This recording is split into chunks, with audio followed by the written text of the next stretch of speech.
Fala galera, estou aqui de novo no meu canal.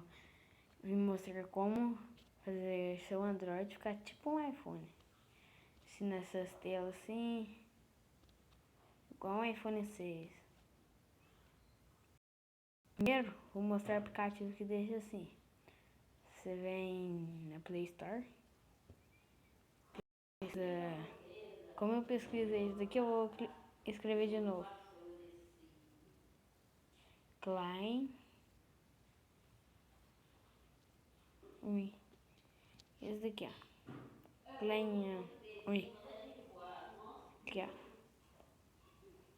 Aí você abre. Não deu. Entra. Aí você arruma. Aí primeiramente o celular vai te mandar pra configurar. Aí você vem em segurança. Aí você vem. Aí se não tiver fontes conhecidas, você coloca selecionar administradores. Não tem isso. Aí você vem. Só isso. Depois você vem aqui no início. Início. Você coloca esse. Claim. Esse. E depois, agora eu vou te mostrar da tela de bloqueio. Você vai lá no Play Store de novo. Pesquisa Jet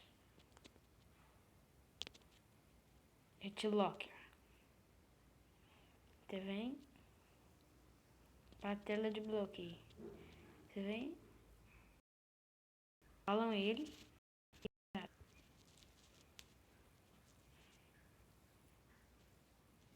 Aí você pode colocar as coisas que você quiser aqui. Lá. Só. Fui.